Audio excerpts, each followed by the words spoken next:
spanning the nation from California, Oklahoma, Iowa, Ohio, North Carolina, Virginia, and Florida. This is League One NCAA football.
This is League One NCAA football. Ladies and gentlemen, welcome to League 1 College Game Day. I'm coming to you here live for our first edition of the 16th season here in League 1. Super excited for this one. You know, all our coaches are, jumping at the bit, ready to see many things, ready to see what their team's going to look like on the field, what their schedule looks like, many things to come. You know, new hopes, new dreams, new aspirations for all these coaches. Cannot wait to get this thing rolling, and all of us are just, excitement is the best way I can put it, but it's a little bit more than that. You know, it's new. It's I can't really think of a better word to say. I mean, there's so many words you could fill there, but of course, every time there's a brand new season, everybody's filled with tons and tons of excitement. So, of course, I'm here joined live with me, Coach Spector of the Syracuse Orange. Good afternoon, ladies and gentlemen. Welcome to season 16 of League One. It's exciting times. We are about to reveal the schedules of every single team in League One. Yes, cannot wait for that. It's so excited. Been waiting. One quick note: if you saw with our intro video of our League One, we did in our off season have, and as we mentioned before, the very last episode of season 15, we had two coaches on the possible job hunt, looking for new homes, and two of our users did find new homes. We had Brack leave ECU and head on his way to Utah. And then we had R. Bark head off, leaving Appalachian State, and took the head coaching job at Mississippi State. So we have two users at two new homes this season. So it was in there in our intro video, but just making our official announcement as well that those two users are now in new homes. That's right. Always exciting to see coaches move to new locations, and we're hoping that they're able to lay down some roots and build up those programs of Utah and Mississippi State into something better. Yeah, it's always exciting when you go to a new team. It's new facilities, new players, all sorts of new things there. And so, just like I mentioned before, every coach is excited for a new season. But then when you go to a new school, there's just a little bit more because everything is brand new to you. So it's excited to see what our two coaches are going to do there. But so I know we're going to kick this thing off right before the reveal. We're going to go ahead and check out our preseason polls, our initial top 25 to start off the season. That's right. Checking out the coaches poll here for week one in the preseason polls. Syracuse opens the season ranked number one with 38 first place votes, and another user in second place, Central Michigan, holding down the second spot in the coaches poll with 21 first place votes. Yeah, and both those teams are deserving of that. I'm not surprised that Syracuse is our number one team to start the season. From start to finish last year, they were pretty dominant. Really, just that national title game against Northwestern was about the only game that really tested the Orange team. They did lose some pretty.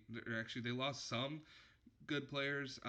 Having Tommy Tenavasa stay around for his senior season, I think really helped the voters decide that this Syracuse team still needs to be the number one team. So they lost some good, especially they lost some good receivers, but they have a lot of depth in a lot of different places. And so this team definitely still deserving on that number one spot. And Central Michigan, really, besides that Alabama game and their bowl game, played well all season long. So hopefully they can rebound off of that loss and have themselves just a successful season. But again, deserving of that number two spot. Yeah, our third ranked user team, Washington, coming in sixth. Coach Swedish Coin led them to a 13-1 record and a top five finish last season. Winners of the Rose Bowl, the Washington Huskies, will open the season ranked sixth in the polls. And three user teams in between Central Michigan and Washington. Auburn, led by a stellar defense. Northwestern, last season's runner up and Big Ten champion. That heavy passing attack and tough scoring defense, giving the Northwestern Wildcats the fourth spot. Stanford, a little bit retooled from last year, still has an excellent team. You see their 99 overall, 99 offense. The Stanford Cardinals still hanging tough, well inside the top 10. Yeah, this is a really good top 10. There's a lot of really, really good teams there. A lot of these teams could have been, national title contenders had they not lost, a game. Stanford had that loss to Washington, and that pretty much sealed their fate out of there. Um, Obviously, Northwestern was in the national title game, and Auburn had one loss, I believe, on the season as well. So these are all really, really tough teams, and we should see in the schedule reveal all three of these teams could quite possibly play one of our users. I know Stanford will play Washington, and all our new coach at Mississippi State will have to play Auburn due to the fact that they are on the same side of their conference. Yeah, that's right, as well as number 7 Alabama and number 8 LSU. They'll be on tap for Mississippi State this year out of the SEC Western Division. Ohio State and Oklahoma rounding out the top 10 in ninth and 10th there, along with another couple of SEC schools, Florida and Georgia in 11th and 12th. New Mexico made it all the way to the Rose Bowl last year, but if you look, their overall is a 75. They have a 72 offense, and they have an entirely new head coach. So New Mexico gonna have a tough task to stay in the top 15 here in the early going, but they start the season ranked 13th based on last season's performance. Yep. Miami and USF, a couple of Florida schools, rounding out the rest of the top 15. Yeah, I see out of this top 15, there's some really good teams here, but that New Mexico team, I think, is it lost a lot. It graduated a lot of key players to their team, and so far the top 25, or I should say top 15, since we haven't gone through the whole top 25. They're the team that has lost the most, so it didn't seem like they replaced it with a lot of other players. So I wouldn't, one of my predictions right now would be that you don't even see New Mexico in the top 25 by the end of the season. But yeah, that's more based off of I think how they performed last year, and so I don't see them going beyond there. Just one quick note thing I want to see there. You see, we're mentioning some top elite teams. I see we're gonna get a nice week one matchup in the SEC with number 12 Georgia going to Baton Rouge to go take on the number 8 LSU Tigers. So that's going to be interesting one there to start the season. So we might already see some shifts right off the bat in week one. That's right. The SEC doesn't waste any time. Moving down the rest of the top 25, Michigan in 16th, followed by Florida State out of the ACC, Oregon, Clemson.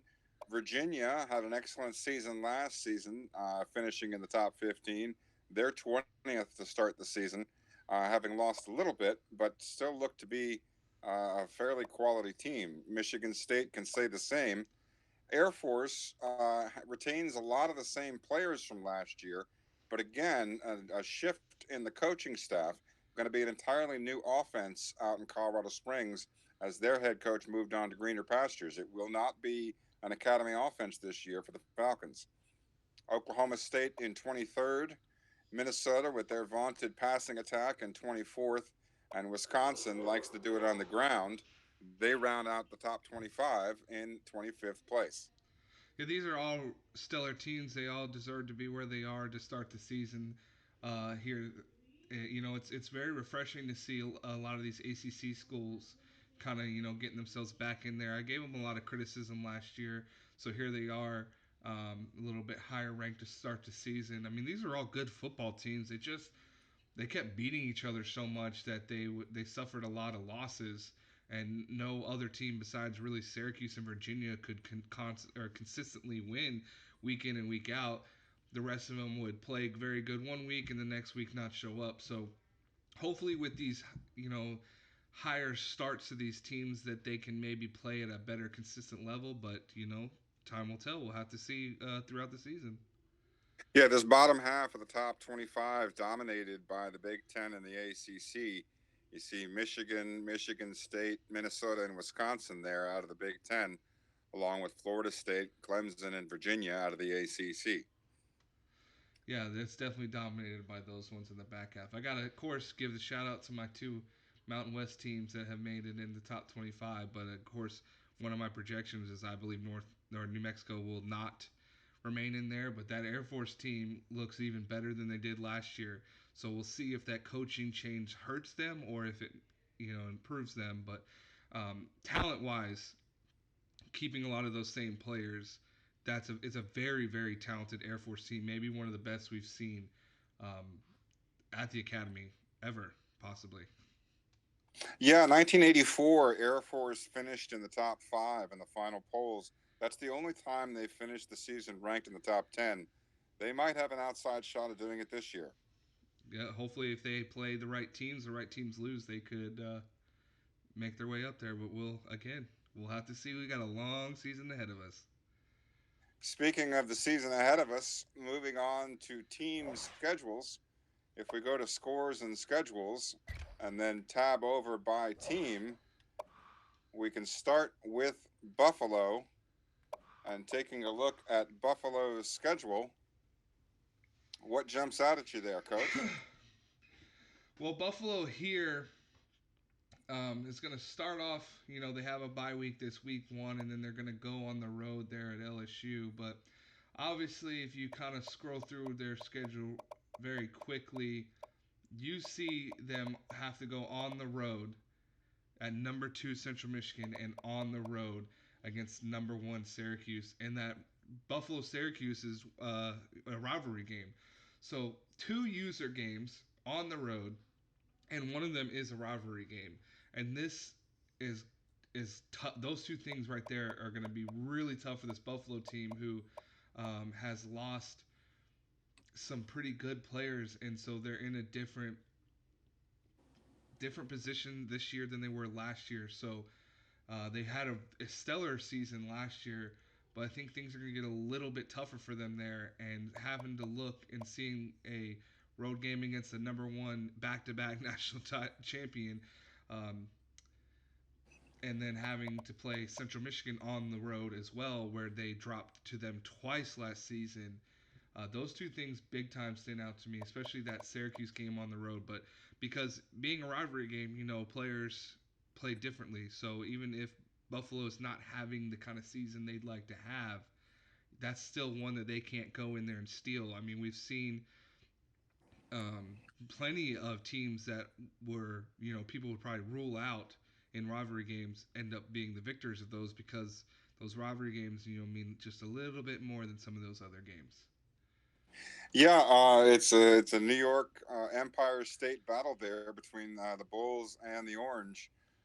There's a rivalry game for Buffalo the week before against Temple. That's a non-conference rivalry game, formerly in the same conference. And when Temple, back when they were in the MAC, developed an Eastern rivalry with Buffalo, battling it out for that MAC Eastern division. Now they're in separate conferences. Buffalo's still in the MAC East, and Temple will be visiting the Bulls in Week 5 for that rivalry game. And the trip to Louisville in Week 2 precedes their first user game, which will be at home against the Navy midshipmen. Navy paying a visit to Buffalo in Week 3 for a big user game between Coach Ninja and the Buffalo Bulls, led by Coach Soccer Pro. So, looking at the non-conference slate, Louisville's going to be tough on the road. They've played Syracuse pretty close the last couple of years. In times when Syracuse was winning comfortably in other games, Louisville always a tough matchup. So, I expect that'll be a very big uphill battle for Buffalo, despite the fact that Louisville's not ranked. And of course, the game against Navy will be quite challenging as well. Although they do get them at home.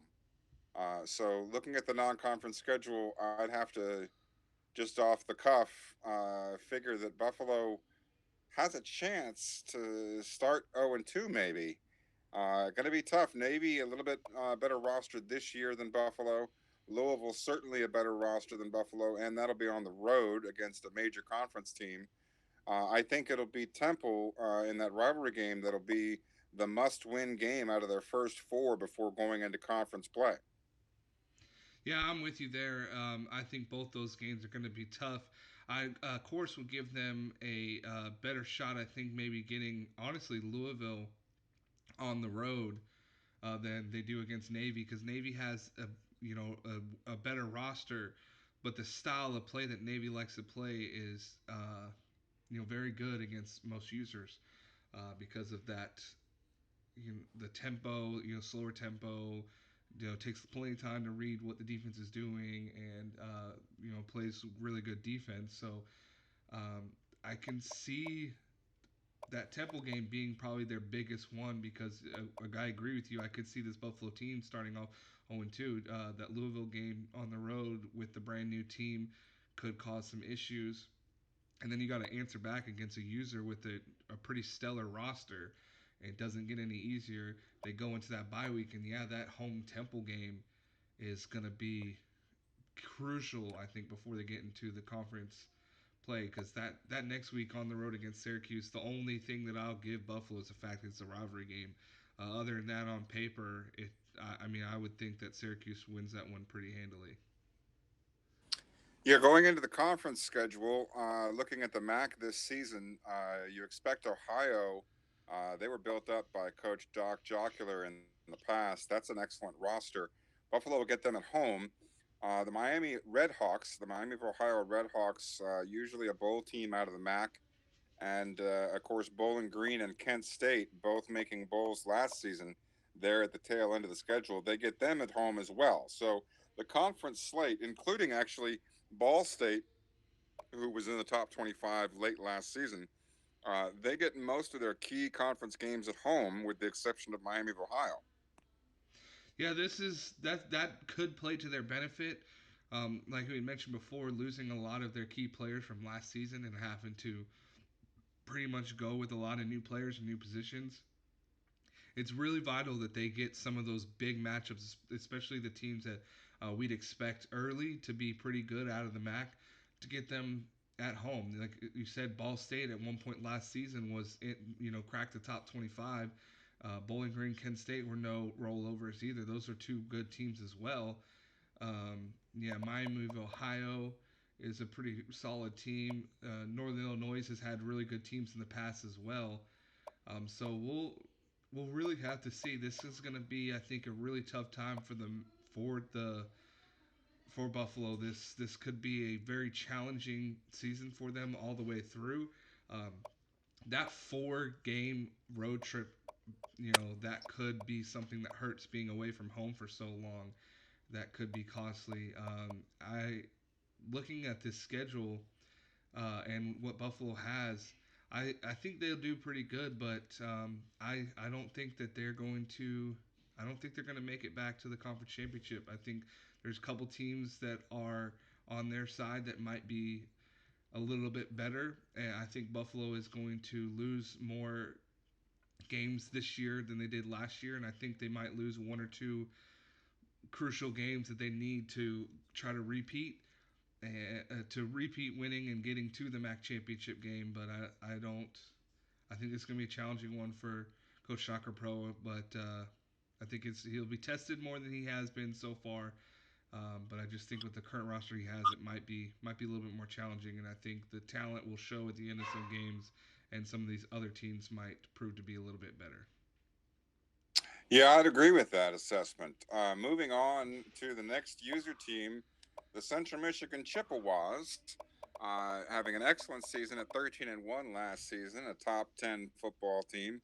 And would you look at that? We've got a one versus two user matchup in week two. Two users ranked first and second, and they will face off in their first game of the season. So all but guaranteed to be 1-2 going into that game.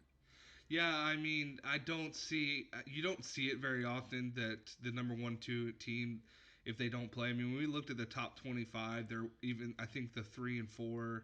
I mean, a lot of those teams still weren't playing anybody, so I really don't see someone winning a game, because I think the best game we had that was top ranked was the 8 versus 12. So even if um, number 8 LSU wins, I don't think they're going to catapult them all the way up ahead of the 1 or 2 team. So we still should see 1 versus 2 that week. And boy, oh boy, do we get a dandy right there in early in the season, week 2, getting the number 1 team versus number 2 team. Especially since last year Central Michigan felt like they almost could have got gypped, because they were 13-0 heading into bowl season, but just because Northwestern had played in that tougher conference and were undefeated as well, they got the go ahead to get the national title game, and Central Michigan was that 13-0 first team out. So, they're going to come into this game with a chip on their shoulder that, despite losing to Alabama in their bowl game, players, like I said, I think when we talked about the bowls, players sometimes may not be as focused or care as much because they felt like they got cheated and shouldn't have been there, but they'll get their shot. It might not be the exact same team that Syracuse has had last year, but they got their chance on the pretty major scale here to try to go at the back to back national champions, and at home. So it's almost even better, because instead of playing in a neutral site, they're going to get these orange at their own home field. That's right. It won't be until week three when the Chippewas hit the road. That'll be another user game. That'll be in Honolulu, as the Chippewas make the trip all the way out west to play the Hawaii Warriors, led by Coach Silent Hawk. That'll be week three, Central Michigan at Hawaii before the bye week. Now, there's been some rumblings out of Central Michigan, out of Mount Pleasant, Michigan, about the coaching staff possibly looking to move on to bigger and better things. So, if they'd like a test to see how they rank, how they match up against some of those power teams, they're going to get it in week 5 and 6. They've got the Notre Dame Fighting Irish at home in week 5. The Catholic University pays a visit to Mount Pleasant, Michigan. And then following that, a road trip to Florida State to Tallahassee to play the Seminoles. It'll be an all Native American battle between the Chippewas and the Seminoles in week 6. Yeah, and that's a tough matchup. It's no easy task for anybody to go into Doak Walker and walk away with a victory there. No matter how Florida State is doing, that's still one tough stadium to come in and beat them. So they're all that, like you said, rumbling and grumbling they had, like last year, maybe not being in there. This year they're getting the test. They have the number one Syracuse Orange. They're playing on the road at 17 Florida State. They have Notre Dame, who, depending on how they start the season, could crack the top 25 before they play that game. So they're getting their shot at some of those bigger schools. So that could either hurt their chances or help their argument at the end of the season. But definitely, definitely tougher non-conference schedule for them this upcoming season. Yeah, then going into conference play in week 7, Akron, and then at Western Michigan and Eastern Michigan, back-to-back rivalry games in weeks 8 and 9. It'll be a tough game at Kent State, a bowl team out of the MAC there, out of the Eastern Division, a contender for the MAC East this year.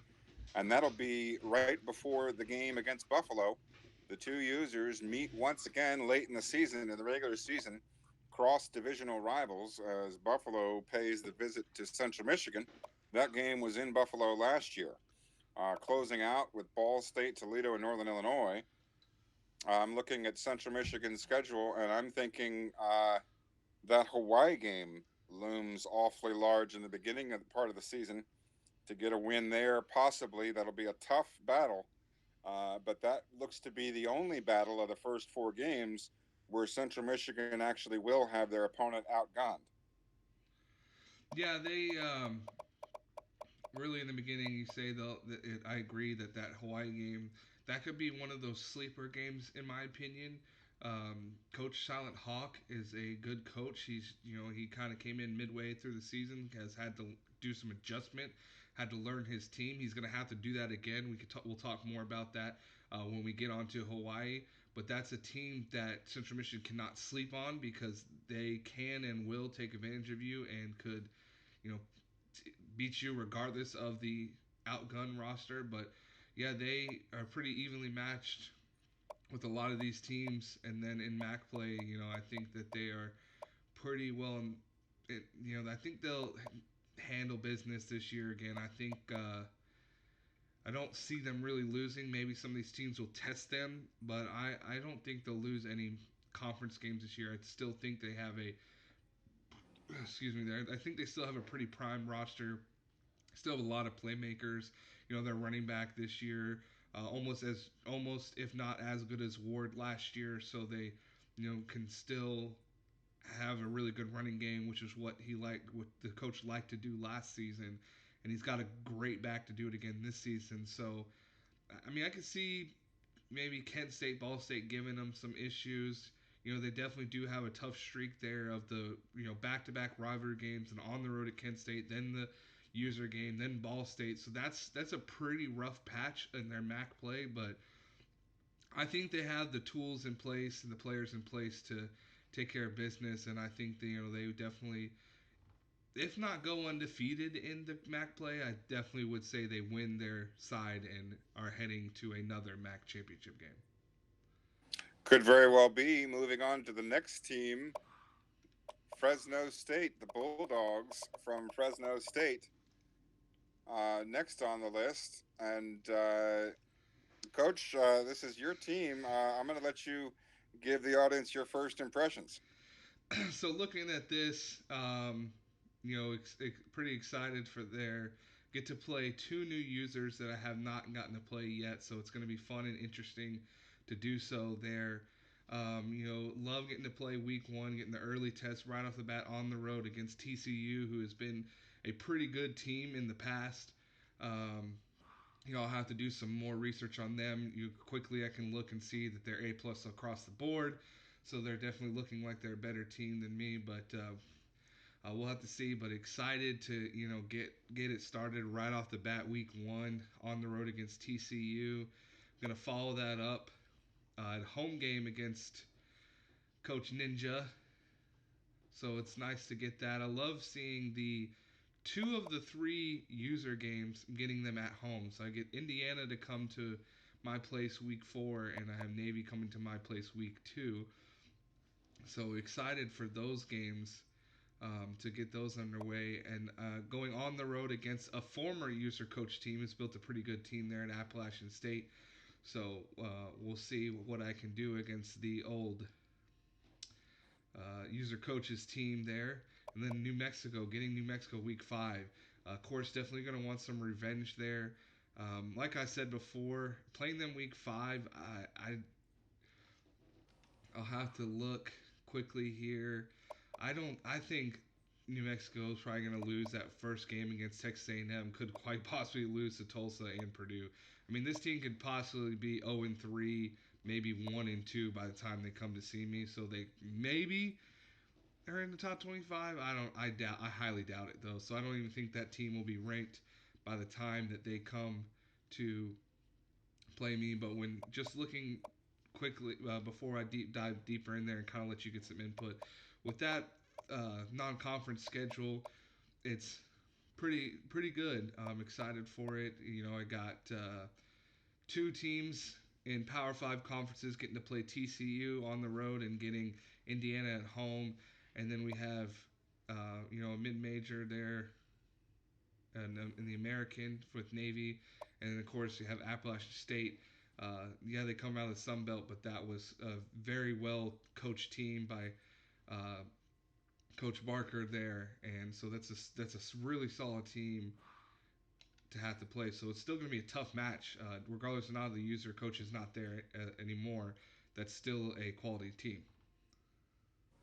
That's right. It's a roster that's been constructed by a user who's a pretty good recruiter. So App State, they ripped off 11 wins last year, and they may do so again this year. Yeah, it's definitely quite possible. I'm hoping that I'm able to get them an L rather than a W.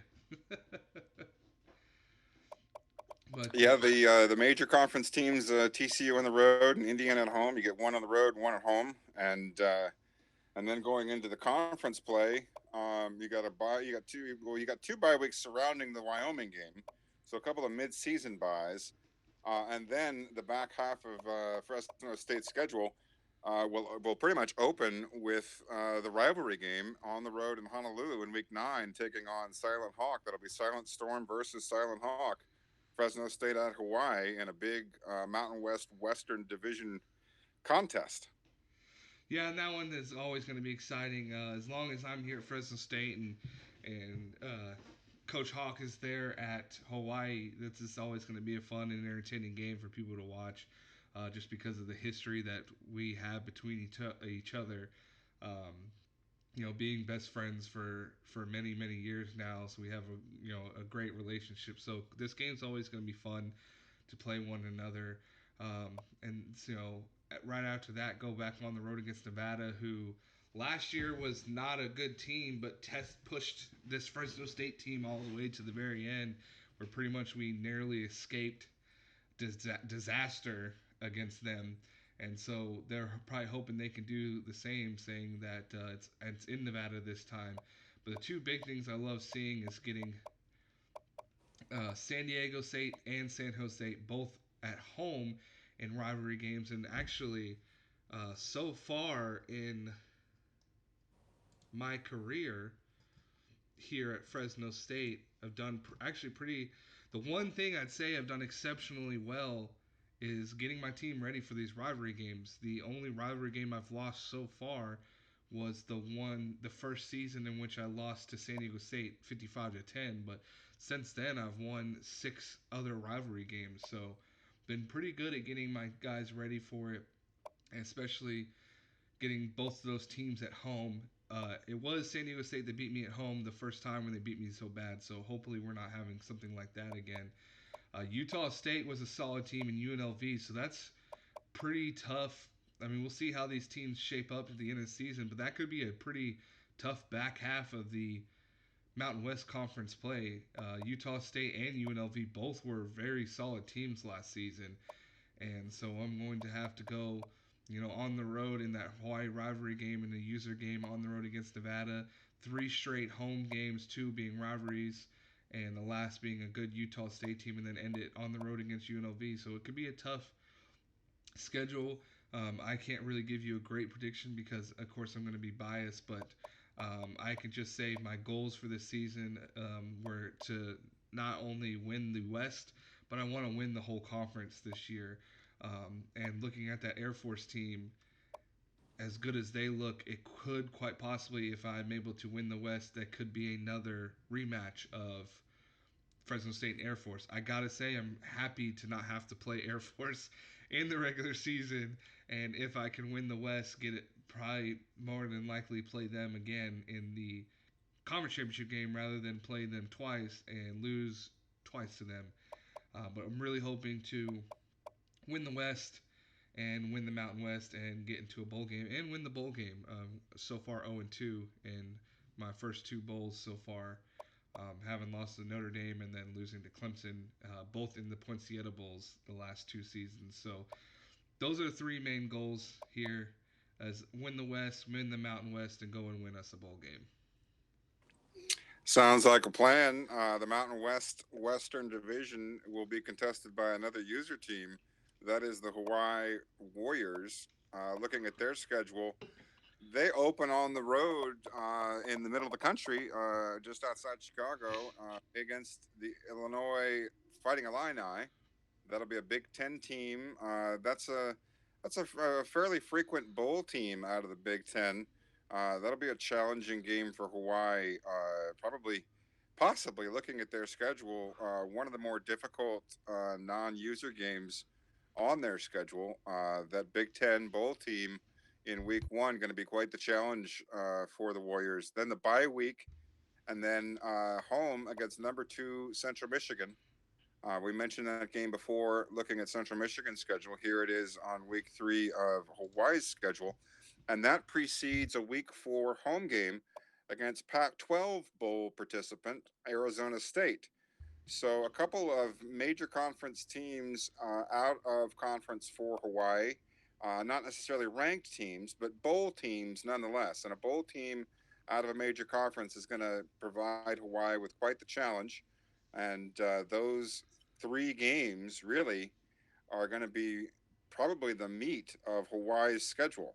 Looking at the rest of the schedule, getting into week 6, that's another user game that'll be on the road at Mississippi State. We've yet to really see what is going to be going down in Starkville this season with Coach Bark and what he's got in store there. We don't really quite know what he's got on his hands, what kind of team he's got. So hard to judge what's going to happen in that Hawaii Mississippi State game. That may be a toss up. But then after that, it starts to settle down a little bit. You've got the New Mexico game. As we mentioned before, they lost a ton of people, players and coaching staff alike. Boise State, always a tough team in the Mountain West, but a little bit down right now. And they've got them at home before the user game against Fresno State. And then the last 5 games of the season, home against Colorado State and at UNLV, and then San Diego State, at Nevada, and at San Jose State. That traditional Mountain West Western Division, the last 4 games, all Western Division games. And I think that those are all winnable games for Hawaii this year. Hawaii's a little bit improved from last season, and a couple of those games were close. A couple weren't, but a couple of those teams aren't nearly as good as they were last year. Chief among them, San Diego State and UNLV. So I expect, looking at Hawaii's schedule, it's going to be a really, really rough start. They play some teams that might be a little bit better than they are, some power conference teams. But then once they get past those first few games, they've got a chance to rally, I think, a little bit in the vein that Fresno State did last year. Hawaii may start out 0-3, but I think they've got an excellent chance to go ahead and move on and contend for a bowl. The last 4 games definitely winnable. Colorado State's winnable. Boise State and New Mexico, I think this year are winnable. So that back half of the season for Hawaii, really the juicy part where they're hoping to get some wins after a difficult start. Yeah, this Hawaii team definitely has improved from last season. I definitely 100% believe they will be bowling this year. I don't see them not making it. I mean, they were a game, pretty much a game shy last year. Um, and like you said, they had a few close games. Had those gone their way, they would have already been bowling last season. So really, I mean, not to sound biased, I think their toughest game is going to be against myself at Fresno State. I really think that's going to be the game that, at least for Mountain West wise, it might be the game that tests them the most. Saying that we both come out of the West, I mean, that game could be the deciding factor. With some of these other teams being down, this is the best shot for I think Fresno State and Hawaii to try to maybe almost dominate the West if possible. To make it to where maybe one of the teams is undefeated and one has one loss, or who knows. Always want to have high expectations for your team. You don't want to come in the season going, well, I just hope that we can get this. Um, as a coach, you have your realistic expectations that you keep to yourself, and of course, you tell your players you're going to win every single game. But I really do think that the Fresno State, possibly that Boise State game, just being like we said, rivalry games, you can never tell. There could we can like we always said, there could be a team like last season. Boise State had actually a really good roster. They didn't play well, but they had a good roster, and Coach Hawk had to come in there, and I believe that was his first game of his stint or his start at Hawaii. Had to go play Boise State at the Smurf turf, and he was able to pull out the victory where probably most people thought Hawaii had no chance. And so that game, those two back-to-back games there, and rivalry games in Boise State and Fresno State could be a challenge for them. But Hawaii does get both of them at home, so that could be something that's beneficial for them. But yeah, I can see them. Really, I could see the winner of that Fresno State Hawaii game quite possibly being the West Division winners.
Appears we might be having some Yeah, technical. no, Oh, Indiana's schedule, moving on to Indiana's schedule, the Hoosiers.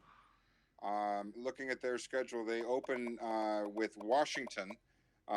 They are in the Big Ten, so that means that they only have the three uh, user games for their non-conference games because the Big Ten plays 9 conference games. So those three non-conference games, all user games for the Hoosiers. They get one of them at home to start. That is the famed Sweetest Coin CWAC rivalry game. Those two have faced off for many, many years now. The game usually decided by a touchdown. And last season it was indeed 20-13 in Washington. This year it'll be in Indiana, and once again, Indiana playing Northwestern in the first couple of weeks of the season. They'll get them at home as well. But you see, there are two top 10 teams, two top 6 teams in the first 3 weeks. A tough start for the Hoosiers. And then they'll move on to Fresno State, a trip out west in week 4 to take on the Bulldogs for Coach Silent Storm. And then the bye week before the big game at Navy. Two longtime friends and sometimes rivals, Coach Six Gun Ninja and CWAC, facing off, this time Indiana at Navy, rounds out the non conference slate before they go into Big Ten play. So, a tough non conference slate, a couple of top 10 teams, and a couple of challenging road user games. for the Hoosiers before they even enter Big Ten play. That's not to even mention how difficult the Big Ten can be. You see four top 25 Big Ten teams on the plate for the Hoosiers, starting at Wisconsin, a Western Division team, and then the rivalry game against Purdue before they enter divisional play for the last 6 games of the season. All in a row, the Big Ten Eastern Division will be decided in the back half for the Hoosiers, and they do this year travel to both Michigan and Ohio State before closing out at home against the Nittany Lions. Yeah, this is going to be a tough one for them. So far as we've gone through, our user schedules, these guys might have one of the toughest uh, starts to anybody, at least on paper, right off the bat. Now, like we had last season, like I said for myself, at the end of the season, my team went through one of the tough starts, but you wouldn't have been able to tell at the beginning because a lot of the teams I played at, when I played them were not ranked, and then they end up finishing the season, in the top 10. But right now, I mean, open it up in that rivalry game where like you said, Sweetest Coin and Coach Seawack playing every single year. That series has been more on the Sweetest Coin side than the Seawack. So I know Coach Seawack is definitely going to be wanting to try to win that one, especially at home in front of the home crowd, home opener to the season. Try to get get a notch for in his direction in that long term rivalry there, and of course Northwestern. I know Indiana has a super sour taste in their mouth with Northwestern because last season they got absolutely obliterated by Northwestern, and then followed up with two straight user on the road games. Well, shouldn't say straight because there's a bye week in between the two, but a user road game and then bye and then another user road game. And Coach Ninja has a very good roster. He's a tough team, and then I myself believe that I'm pretty tough. It should be a tough matchup for him as well. So yeah, this could be a really tough start for them before they hop into that Big Ten play, and then they did already play Northwestern, but right after they finished those four, tough start, they go on the road against 25 Wisconsin and Purdue, and then the back half of the schedule is where this Indiana team has struggled. They've had good teams. They've been able to beat Michigan State a lot of these years, but it's right after that Maryland game. Those last three games of the season has troubled Indiana for many, many seasons now. And of course, it doesn't get any easier when they have to go play in the big house and go play in the shoe. So both those teams last year, Michigan went down to the wire, and Ohio, or no, it was I believe Michigan blew them out, and Ohio State it went down to the wire. But it's been troubling for this Hoosiers team, and they have to play on the road in both those games. So this is going to be a tough schedule. Indiana, I think, has improved. They have a lot of great players in certain positions.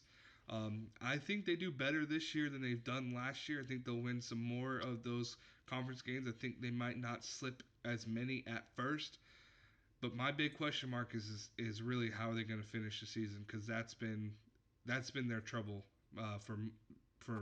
since the time Coach Seawack's been there. That's right. Indiana 1-11 all time under Coach Seawack in those final three matchups. They traditionally ended the season with Michigan, Ohio State, and Penn State in that order.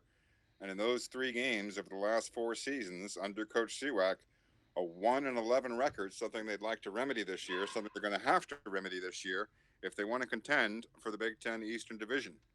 Moving on to the next schedule, Mississippi State, a new coach, a new home. Coach R. Brack will open R. Bark against Brack.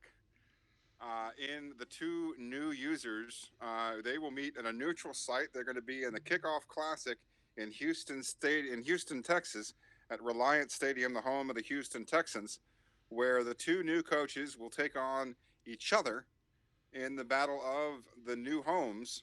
The Utah Utes visiting Houston, Mississippi State, meeting them there, and they will face off in week one.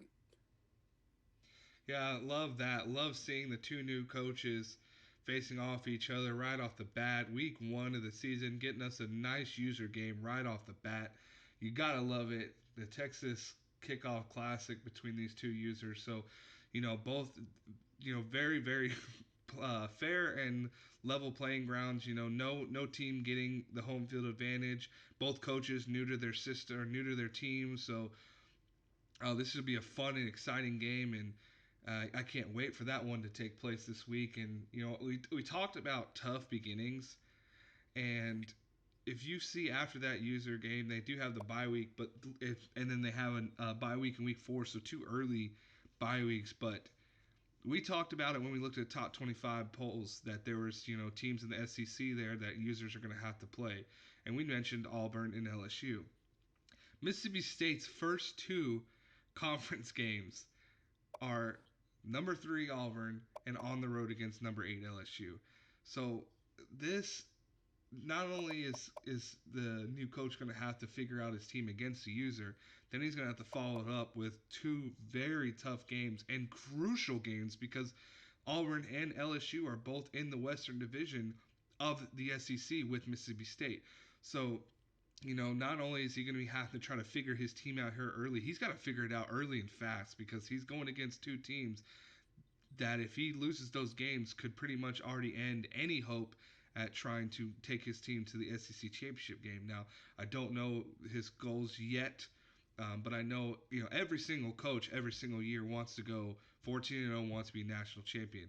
Again, like I said, we have our realistic goals and we have the goals we say with our players. So you always shoot for the ultimate goal, but you are happy and content with your realistic goals. But that start there for them right after that neutral site user game, that's not going to be an easy task. No, it isn't. In fact, the whole schedule really for Mississippi State, being in that SEC West, quite the challenging affair. Just in their division, Auburn, LSU, A&M, as well as Missouri, Alabama, Arkansas, and Ole Miss.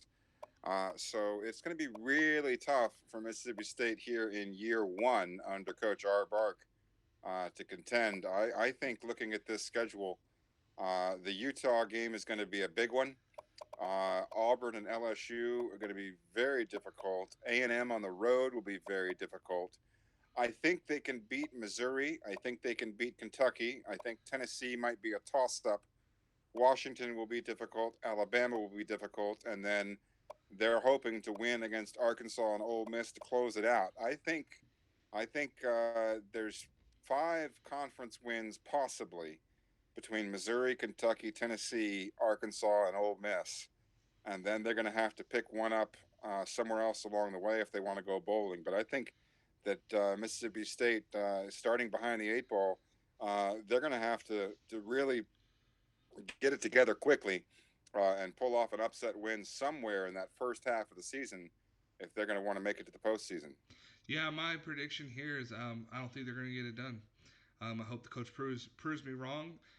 But just looking at the schedule, looking at the Mississippi State roster, and looking who they have on slate and who they're going to have to face against, I don't think it's going to be really really tough. Again, I'll say it again. I hope he proves me wrong, but I mean, I don't. That Utah game's gonna be tough. I don't see him beating Auburn. I don't see him beating LSU. Hawaii team's gotten better, so you never know with user games. This is the first time that these two have gotten to meet up here in League One, so we'll see how that one turns out. That A&M game, I probably think they're going to lose there. I'm with you on the Missouri they could win, the Kentucky game they can win. That Tennessee game's kind of a toss-up. They were able to beat Washington last year, but that was when he had that Appalachian State team that he had built. And so he doesn't have that same thing. And it was a very narrow game. So unless he can come in with a similar game plan and really execute it perfectly like he pretty much had done, I don't think he wins the Barker Bowl there that year. Do not see him beating Alabama. Could beat Arkansas, and then Ole Miss is a rivalry game. So I almost could see him finishing out, 5-7, maybe even 4-8. I hate to give a user coach such a terrible start or a bad record, but it's no easy task. We know the SEC is tough, and especially when you're in the Western Division, it gets even tougher. And being in his first year here, it's not going to be an easy task. Again, the last thing I'll say, I really hope he can prove me wrong. I would gladly be proven wrong on my prediction there. Yeah, the Barker Bowl last year at App State. This year it'll be in Seattle. Sweetest coin, the host this year between the two brotherly rivals. That'll be in week 11. That is the latest user game of the season. It was the latest available, and the Barker Bowl takes place once again. Moving on to the Navy midshipmen. The midshipmen last year finishing 9-5 and runners up in the American Conference to Coach Brack's ECU team. Brack now on to greener pastures, and Coach Ninja alone in the American. He will open with two user road games to start the season in weeks 2 and 3. Of course, Navy's schedule, 8 conference games plus the Army Navy game at the end of the year means that their only 3 non-conference games, aside from West Point, will be user games, and those will be in weeks 2, 3, and 6. They get week 6 at home. 2 and 3 will be on the road. They have home games in 5, 6, and 7. And then towards the end of the season, they've got that Tulsa, East Carolina, and of course, this year they'll be able to bring in recruits because they are technically the home team for that Army Navy game. A nice, juicy recruiting game there for the midshipmen at the end of the season, should they be able to beat their longtime commander in chief's rivals. But looking at the American Conference, SMU always challenging, Tulane always challenging. Those will be on the road this year. And then the non conference schedule, obviously, all user games are difficult. They do open with 2 on the road, but Indiana, the highest rated personnel wise amongst those 3 teams, and they'll get them at home. Yeah, this should be a I wouldn't say super challenging, but I think Navy has a really good shot at being a pretty dominant force here in the American. Not knocking any of these other teams in their conference, but I think the way that Coach Ninja has recruited, how well he's done for this program, just like I said before in previous or in last season, it's really hard to get players to want to go to Navy, as because they do have to sign up not only for 4 years at the academy, but they do for at least 4 years outside in service for their country. So to bring in those top tier recruits still is a tough task, and Coach Ninja has taken that on and done it so very well, and he's built such a great team here. So I really think this is the best year that they have to do to really assert themselves as the dominant force here in the American Conference. Now, the beginning of their schedule, those 3 road games could give them some challenges, especially since the first 2 are user games. So it's going to be a tough start going on the road for 3 straight. And then they get their 3 straight home games, one of those being a user's game. They could have some challenges. SMU has been one that has tested them, being a rivalry game, so that should be an interesting one for them there. But I think SMU, I think Navy takes care of business and really kind of shows that they are the team to be reckoned with here in the American Conference. Yeah, I would agree. I think they're certainly the top contender for the conference this year. SMU will have something to say about it, as will Tulane. And then, yeah, looking at their schedule, this actually shapes up fairly nicely for the midshipmen. I think that they could probably rip off another 9-win season and maybe more. Yeah, I'd agree with that. I definitely think they could be, getting a 10 plus win season this year. Moving on beyond Navy to the Syracuse Orange. The Orange opening in week 2 on the road at number 2 in that big 1 versus 2 user matchup. Then a bye week before taking on the number 18 Oregon Ducks in a top 25 battle at home before they have their first conference game at home against Georgia Tech, just before playing another user, Buffalo, in that rivalry game that we mentioned before. A couple of road games against Pittsburgh and Louisville. Louisville always a tough out for the Orange, and that'll be on the road this year. Before big games against top 25 foes, Florida State and Clemson, one home and one away there.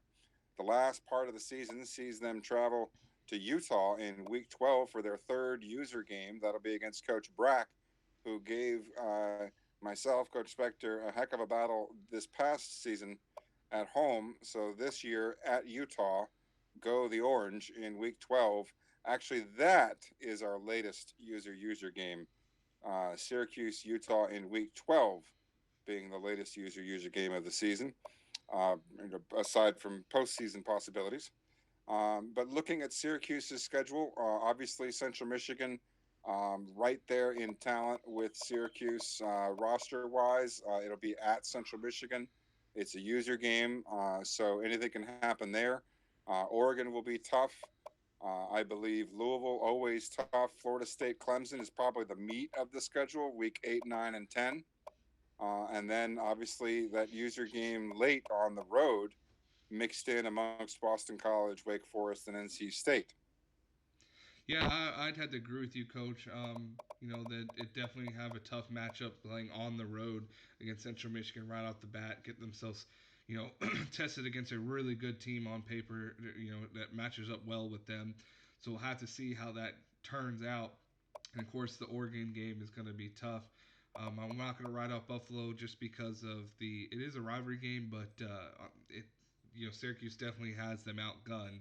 So we'll see how that turns out. But that Louisville, Florida State, Clemson is going to be a tough streak for them, having Louisville and Clemson on the road. And last year, Clemson took this Syracuse team all the way into pretty much the fourth quarter before Syracuse pulled it away. So we'll see if Clemson has the pieces there to kind of push them even further. So I think that 3 game spread will be really tough for them there. And like you mentioned before, Coach Brack was able to give you a test early in week 1 of last season. But I definitely think it plays more to the advantage. Most people would think that, well, now that allows you to, if it's at the back half, it allows you to really get control of your team, and maybe it's a different story. Maybe Coach Brack kind of just had, like, since it's week 1, he was able to kind of get at the Orange before he's got his group. But with Coach Brack being at a new school, it's actually to his advantage that it's played later in the season, because this gives him plenty of time to get a feel for his team and kind of understand what works and what doesn't work for his players on the offensive and defensive side of the ball. So being at home for Coach Brack, this could be something that could be challenging for the Orange. Yeah, we'll see how it all plays out this year for the Orange. Moving on to the Utes. The Utah Utes, Coach Brack making the move out west after his successful 11-win season at East Carolina. He opens in that Texas Kickoff Classic at Coach R. Bark, the battle of the new coaches. Mississippi State will be played in Reliant Stadium. And another road trip to Texas, this time to visit the campus of Texas Tech.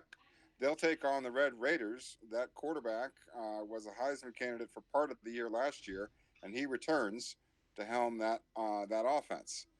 Then into Pac-10 play, California, a bye week and a big tough game at home against USC, though the Trojans are unranked currently.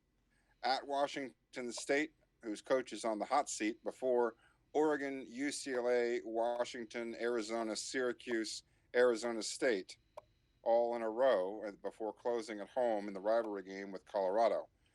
Really tough slate here for Utah. Obviously, this job was open because they were towards the bottom of the conference. Almost every roster this season will be better than the Utes. It'll be an uphill battle all year for Coach Brack. It'll be interesting to see what he does with it. Yeah, I'm very excited to see what Coach Brack's able to do with this team. It's always tough to go to a new team, especially when you go to a Power 5 conference when your team was kind of at the bottom of the barrel, and try to be successful. But I think he will do better here than the previous coach did.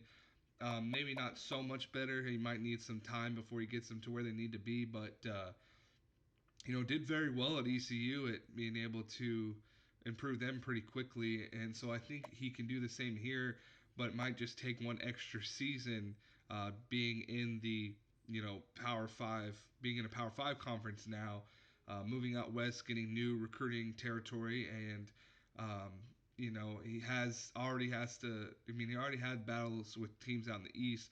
Now coming to the west, having to learn the grounds himself better. But already having Washington coach over here, um, doing his second season out here, Fresno State in their third season out here in the West, and Hawaii now in their second season. So he's got coaches, competing for similar players, and with Utah uh, being at the bottom half, some people might not think is an attractive place to go to, but being in the Power Five definitely does help. It may sway some players that might want to go to Hawaii or Fresno State to go to Utah just because they want to go play for those big Power Five schools rather than playing in the Mountain West Conference. But yeah, could be tough. That three straight, conference road games there: Washington State, Oregon, and UCLA. Washington State coach on the hot seat, so maybe be able to take care of business there. But at Oregon, number 18 Oregon, who is a good team, and UCLA, who's historically a pretty good team, and then follow that up with Washington, Arizona, number one Syracuse. This is going to be a tough schedule. I think their toughest games are definitely going to be that right off the bat game, being on the road against number 18 Oregon. And luckily for them, they get number one Syracuse and number six Washington at home. So hopefully, maybe those home games can help these Utes out. Yeah, the final team, the other Pac-12 user team, Coach Sweetest Coin and his Washington Huskies. As we mentioned earlier, they start out in that CWAC Sweetest Coin traditional game at Indiana for week 2, and then week 3 at home against USC out of the Pac-12 South. They'll play both USC and UCLA out of the Pac-12 South, and then another non-conference game, this time in Austin, to take on the Texas Longhorns. The Longhorns, a disappointing 7-6 last season, just barely squeaked into a bowl and won that bowl game. So it'll be interesting to see Washington at Texas this year. This is a team that Coach Sweetest Coin has had difficulties with in the past with other Big 12 teams. When he was at UCF and when he was at Kansas, he struggled with Texas on a consistent basis. So he gets a shot at revenge here with a slightly better Washington team than he's used to having to take on the Longhorns. That'll be before a bye week, and then back into conference play at number 5 Stanford. It was an 8-point game last year in Seattle. It'll be in Palo Alto this year. Then Colorado, California, the user game against Utah in week 10. The Barker Bowl in week 11 home against Mississippi State, before closing out with the 3 rivalry games. Oregon State at home, number 18 Oregon on the road, and then Washington State to close out. Yeah, I think this Washington team still has the good players here. I think they will still finish up top. Um, I don't see too many games that should challenge them so much. Of course, the Indiana game that's been decided by one score for many years now, so that one's going to be tough. I think USC might not have it together yet, and so Washington might be able to take advantage of it. I mean, they did play USC last year in the conference championship, where USC had a 4-5 conference record and made it. So we'll see if this USC team has improved at all. Texas Kane could give them a challenge just because of this user's coach's history with them. I think the toughest game is going to be that Stanford game. Like you said, it was an 8-point game last year, and now being on the road, it could be something similar. But flip side, where Stanford pulls it out, I think that's going to be the biggest one for them that they're going to have circled, as well as that road game against number 18 Oregon. Those are going to be tough. It's a rivalry game. It's on the road. And also that 2 straight back-to-back user games in Week 10 and Week 11, that can also prove challenging, especially one being a conference game. But I think this Washington team has got a lot of these teams pretty outgunned, other than some of those teams we mentioned that should be tough one. But I see them winning the South, or I see them winning their side of the conference, and quite possible. Maybe, I mean, there'd have to be some upsets that I can't predict, but I think they would win and be heading to the Pac-12 championship game again this year. Yeah, I think the Huskies under Coach Sweetest Coin have an excellent chance this year to contend for the national championship again. In fact, looking at this schedule, I think it really comes down to that Stanford game. If they can get that win on the road at number 5 Stanford, I think that the Huskies might find themselves in the BCS game at the end of the year. Yeah, it's quite possible that they should be.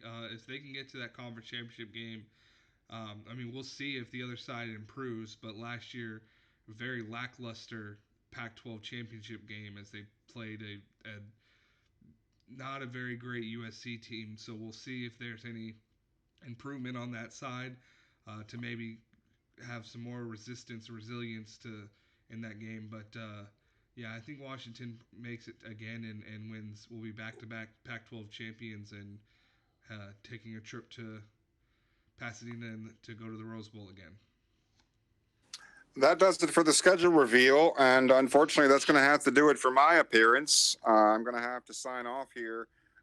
Coach Silent Storm will go through the rest of the week 1 paraphernalia, including the announcement of the preseason all NCAA teams, as well as the Heisman Watch. I'll let him wrap up all the angles left to be covered, and we will see you. I will see you rather on the next issue of Game Day. I appreciate you letting me come on, Coach, and give the rundown of the schedule. I look forward to catching the rest of the broadcast as you take us through the other parts that make up the beginning of a fresh season in League 1. Thanks, Coach. As always, glad to have you aboard, and good luck to your season. Thank you, Coach. You as well. Alrighty, so we're gonna go ahead and dive into the preseason All Americans. We'll save our opening Heisman Watch to finish off the broadcast here. So our preseason All American team, no surprise here to see Tommy Tanavasa as the first team quarterback as he returns for his senior season here at at Syracuse. So we might see some similar names we saw last year and maybe some new faces here. Our two halfback positions to start the season on the All American team. We have Jordan Punchez Mason from Georgia Tech and Derek Willis out of Appalachian State. In the two receiver spots here, you have James Lofton, a name we've seen before for out of Syracuse, and Charles Cook, the receiver out of Appalachian State. Tight end Mark Bavaro, who was another shocker to not leave after being a stellar, tried to leave for the NFL. There was talks his sophomore season, didn't go, and after winning the Mackey last year, decides not to leave again. So stays another for his senior season, and of course, no surprise, is the preseason first team All American. Rounding out the offensive line, you have Joe Jacoby, I'm sorry, left tackle from Syracuse. We have Grant Pauly, the center out of Colorado. Dylan Gibbons, the right guard from USF. And Marquise Hayes, the right guard out of Oklahoma. And last lineman rounding this out is Jake Moretti out of Colorado. So you see two Colorado linemen on the first team All American team, a Syracuse player, an OU player, and a USF player. We go to the defensive side of of the first team All Americans to start the season off. You got Jacob McKnight is a name that we've seen before here. He's been great there at Central Michigan. Left end Keith Sullivan out of UTEP, making the list here. Grant Gibson, defensive tackle out of NC State, and Curtis Brown, defensive tackle out of Arizona. In the linebacker positions, again, no surprise, Kevin Green, just a dominant backer last year, probably going to do much of the same this season as the starting left outside linebacker for the Syracuse Orange. We have left outside linebacker Edward Pittman out of Texas A&M, and middle linebacker Michael Maxwell out of Buffalo. So another user getting his first player up on the list. I believe it was his first one. Yeah, first player on the first team All-American team here. In the secondary, we have cornerback Champ Bailey out of Syracuse. Brett Olson, the cornerback out of Virginia. Smoke Monday, a name we've seen before from Auburn here at free safety. And strong safety, Devontae Reed, also someone we've seen here. The kicker, Alvin Brooks, out of Texas A&M. Punter, Derek Gorman from Texas. And the returner, Gin. I'm probably going to butcher this one terribly, but we'll say Gumenu Willie out of Central Michigan is our first team returner in the All NCAA. And that is that stellar back we mentioned earlier that Central Michigan has that should help them. So you'll be seeing his name a lot. Definitely going to have to try to learn it because I think we'll be seeing him playing times. Second team, we have quarterback Sam Woods out of Texas Tech. We mentioned one of our users having to play Texas Tech, and this was a Heisman candidate last year. The two backs, Ossie Martin out of Auburn, and Mike Bates, the JUCO transfer that played pretty well last season for the Bulldogs. He is the second running back on the second team in the All NCAA or the All American team. Your two wide receivers, Demetrius Douglas from Minnesota and Curtis Lane out of Memphis. And tight end Jared Horn out of Southern Miss. The five offensive linemen on the second team All-American team here in the start of the season. We have Bobby Collier, left tackle out of USF.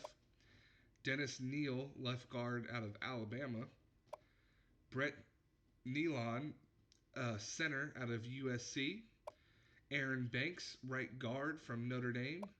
And Henry Balavalu from Washington, right tackle, to round out the second team All-American offensive lineman. Defensive line on the second team, we have left end Matt Lorbeck from Northern Illinois, Justin Marshall from Indiana, Bobby Brown, defensive tackle from Ohio, and Devon Rogers, the defensive tackle from Toledo. In the backer roles, we have Josh Marsh, left outside linebacker from Auburn, Bruce Bivens, the middle linebacker from ECU, Mbai Aname from Alabama in the right outside linebacker position to round out the three linebackers on the second team All-American team.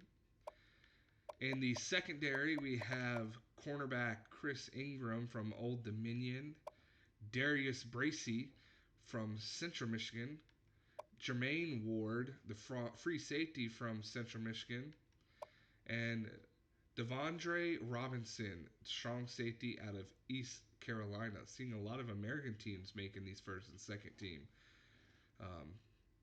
All-Americans.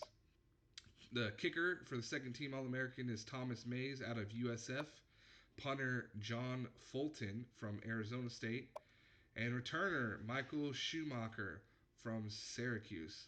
It's amazing to me that our returner of the year last year comes back to Hawaii. He's still there at Hawaii and is not on the first or second team All-American. He got stiffed at the end of the regular season of season 15 and the start of season 16. Again, not here in the All-American list.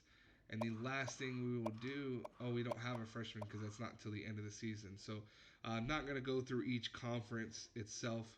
That was our first and second All-American teams here.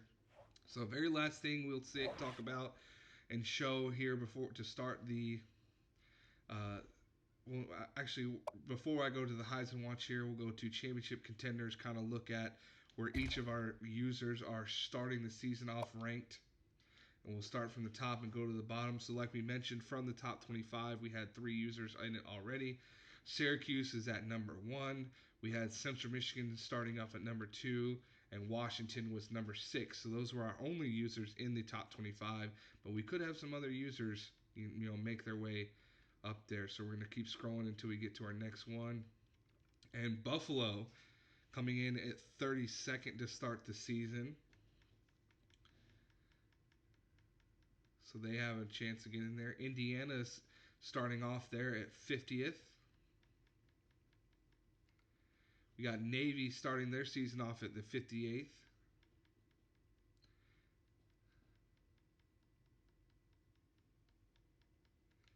Fresno State coming in at 83rd. Mississippi State is 92nd. Utah right behind them at 93rd. I believe we only have one last user. Hawaii rounding it out at 112th. And I believe that is it. Yes.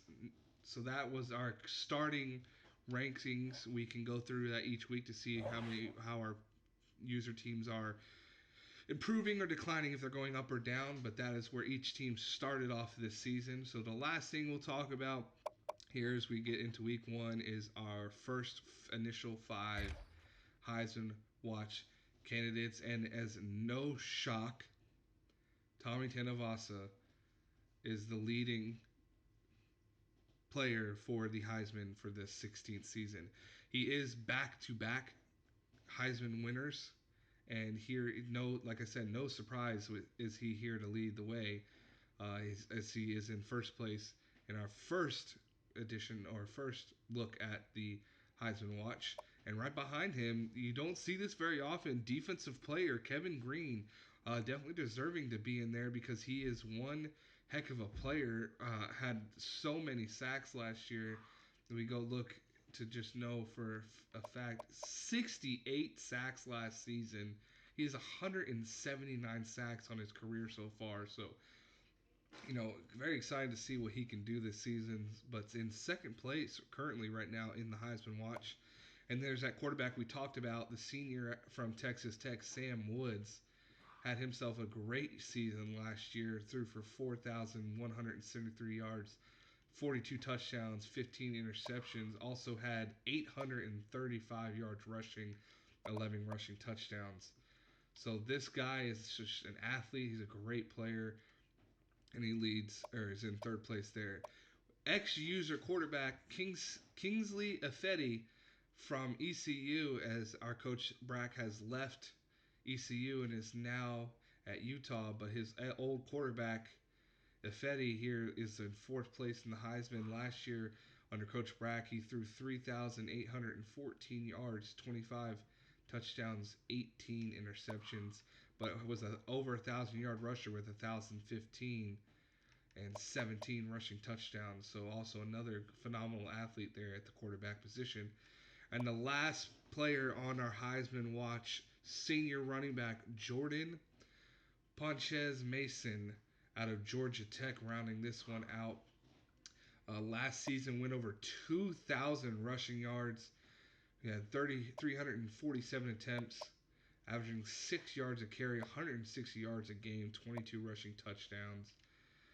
Had 200 yards in the air, as Georgia Tech historically not one of a team to actually pass the ball very much, more of a running team. So not surprised to see a Georgia Tech running back to round out the Heisman Watch. But that is our starting 5 in the Heisman. That could change throughout the season. We'll have to see how the season goes. I know all the coaches are excited. Cannot wait to get these games underway. I may play my game later today because I just cannot wait to play. And it not being a user, it'll allow me. But we'll see if it's allowed per our league rules. But sorry about the super excited. Cannot wait to get on the field, see my new team. But that is going to be it for me or for this presentation. Thank you guys for tuning in.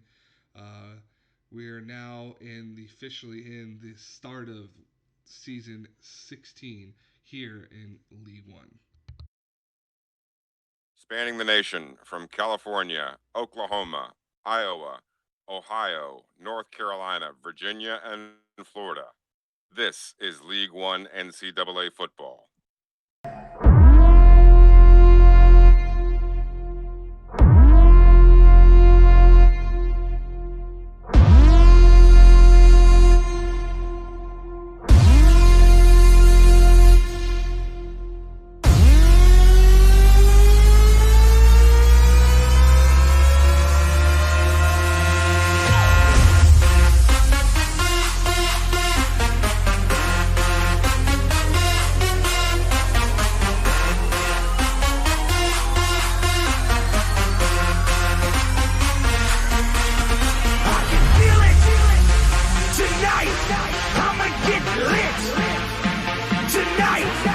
gon' show our ass tonight. I hope I remember tonight. Tonight.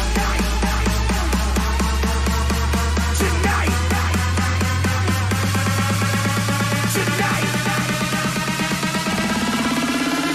Free yourself and live tonight.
This is League 1 NCAA football.